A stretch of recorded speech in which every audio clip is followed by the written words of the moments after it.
በጣም በሚያሳዝን ዜና ነው መጣውላችሁ።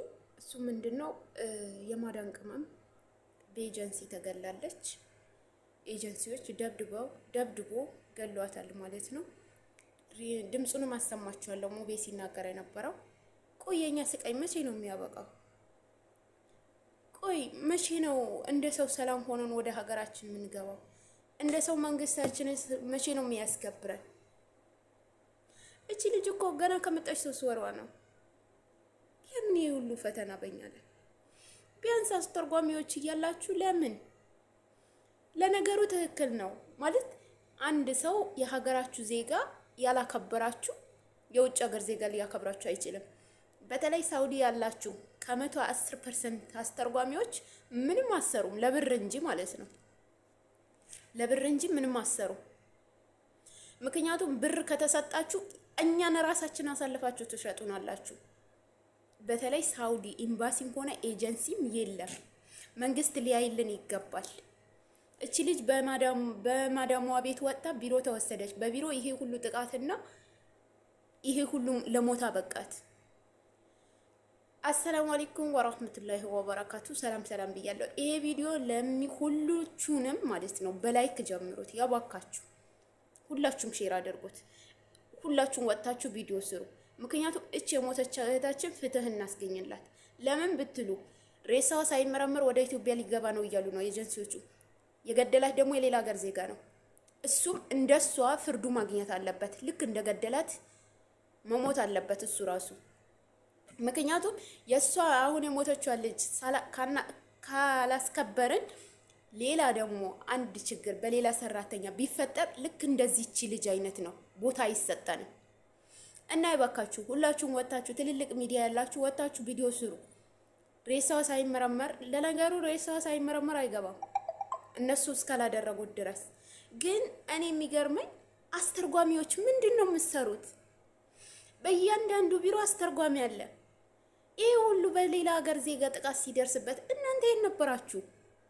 እናንተ ምን እየሰራችሁ ነበር? ወይስ በቃ ማዳሞቻችን የሚሰጧችሁ ብር ጭንቅላታችሁ ተቆጣጥሮታል? ኧረ አላህን ፍሩ። ምንም ቢሆን እኮ የሀገራችሁ ዜጋ ማስከበር አለባችሁ። እናንተ ካላከበራችሁን እናንተ ራሱ አትከበሩም በሌላ ሀገር ዜጋ። ይሄ ልንገራችሁ አስረግጬ። ለነገሩ ሳውዲ ላይ ምን ኤጀንሲ አለ? ምን አስተርጓሚ አለ? ምን ደግሞ ኤምባሲ አለ? ምንም። ሲደወልላችሁ ስልካችሁ ጠርቅማችሁ አንድ የሴት ልጅ ሰራተኛ ካስገባችሁ በኋላ ዞር ብላችሁ አታያችሁ። ስንቱ ነው በየቤቱ ታፍኖበት ያለ? ስንቱ ነው በየቤቱ ምግብ ሳይበሉ የሚሰሩ አሉ። ያንን እኮ እናንተ አታውቁም። በቃ ካመጣችሁ በኋላ የሚከፈላችሁ ብር ብቻ ነው የምታውቁት።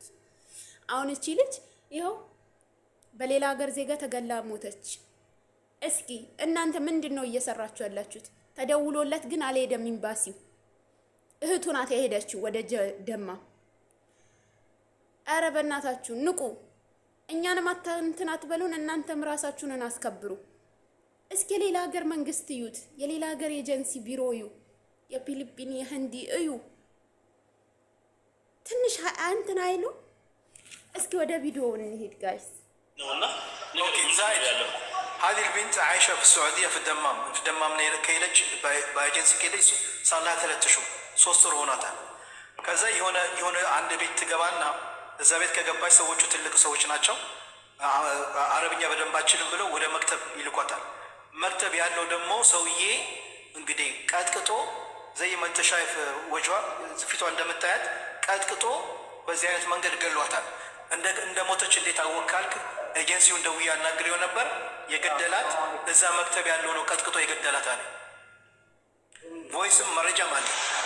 ሀበሻው ሳዑዲ ግብፃይ የመክተቡ መስለም እሺ። የመክተቡ አድራሻ መክተቡ ስም አለ አይደል?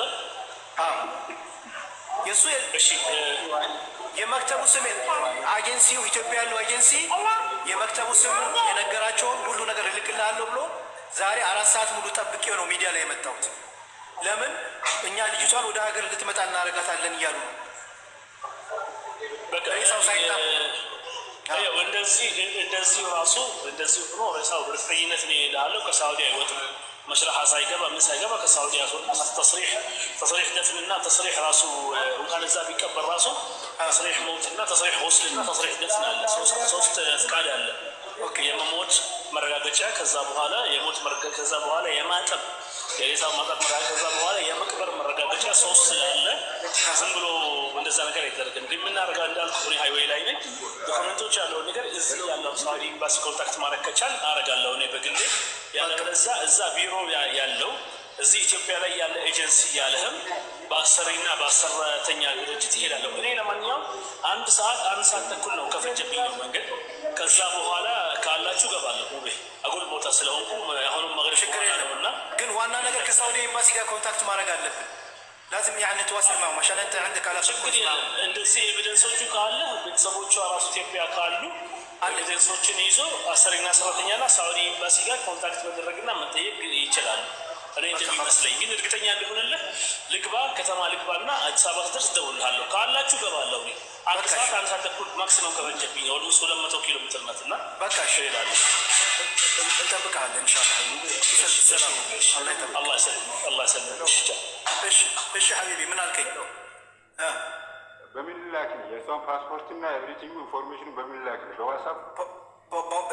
በዋትሳፕ ትልክልኛለህ። እዚች ጋር ከታች ወይንም ሪማዝ የምትባላለች አሊያ የምትባል አይታታል?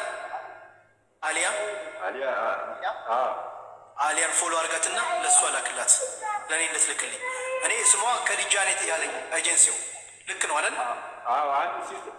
ትክክል ነው። ከዲጃ መሐመድ አልዩ መሐመድ አልዩ ሙቤ ሄደው እንዳይፈርሙ አሁን እንትን እነዛ ቢደወልላቸው እዛ ሳውዲ ያሉት ሂዳ እንዳትፈርም የእሷን ቁጥር ወዲያው። ምክንያቱም እነሱ ጨርሰው ሊሆን ይችላል። አሁን ያለውን ፕሮሰስ ጨርሰው ሊሆን ይችላል። እስከዛሬ ጅዳ ያለው ሰው አለ፣ ለሱ ደውያለሁ እንዳይፈርም ደውያለሁ። አንተ ሰምተህ ማለት የእሱንም ቁጥር ላክልን። እሺ ጅዳ ያለውም የእህቷንም ቁጥር ሬሳ እንዳይረከብ እንዳይፈርም ንገረው። እሺ አቶ እዚሁ ጋር እንዳለህ ላክልን፣ ችግር የለውም። እኛ ነካንና እንደሰማችሁትን ነው። ድምጻቸውን ሰምታችሁታል። አዚዛ አለች፣ ሙቤ አለ። በዛ ላይ ደግሞ ሬሳ ሳይመረመር በእርግጥ 3 ነገር ሳይረከብ እዚህ ሀገር ላይ በጣም ከባድ ነው ህጉ ማለት ነው። እንደምታውቁትም ነው። ግን አስባችሁታል? የምር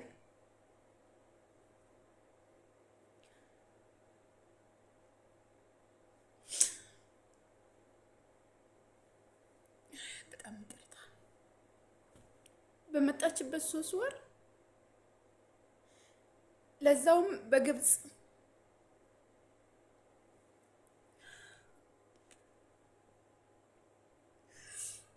ቢሮ መገደል ማለት በጣም ከባድ ነው። ምክንያቱም አስተርጓሚ ያለው ታውቃላችሁ፣ ለሁሉም ቢሮ አስተርጓሚ ያለው።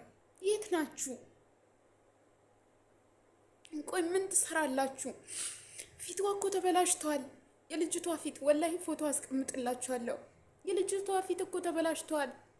ይሄ ሁሉ እስከምትደበደብ አስተርጓሚዎቹ የት ናችሁ? ምን ትሰራላችሁ? ቆይ ሰው የለም እንዴ? እኛስ እስከ መቼ ነው እንደዚህ እየተደበደቡ ገና ቋንቋ ሳያውቁ መጥተው እንደዚህ እየተደበደቡ የሚኖሩት? ይቅርታ የምር ካሜራው አቋረጥኩት። ስሜቴ መቆጣጠር አልቻልኩም። እና እስከ መቼ ነው እንደዚህ እየተደበደቡ? ገና አዲስ ናት፣ 3 ወርዋ ናት። እናቷ ከመቼ ልጅ ደውላለች እያለች በር እየጠበቀች ነው። ገባችሁ? መሞቷ ገና ራሱ አላወቁም። ይወቁ አላህ ያውቃል። ይሄ እዚህ ጋር በምስሉ ላይ የምታውቁት ያጎቷ ልጅ ነው። ግን ለምን? የት ናችሁ? ቆይ ምን ትሰራላችሁ? የሀገራችሁ ዜጋ ካልጠቀማችሁ አስተርጓሚነታችሁ እስከ መቼ ነው? ይሄ ሁሉ የግብጽ ዜጋ እስከሚደበድባት ድረስ እናንተ የት ነበራችሁ? ቢያንስ ለኤምባሲ አታሳውቁ? በነገራችን ላይ ምን አይነት ኤምባሲ አለ? ያዋካችሁ ይሄ ቪዲዮ ሼር ድዊት አድርጉት፣ ለሁሉም እንዲደርስ ማለት ነው። ለሁሉም አካል እንዲደርስ ሁላችሁንም ፍትህ ጠይቁ።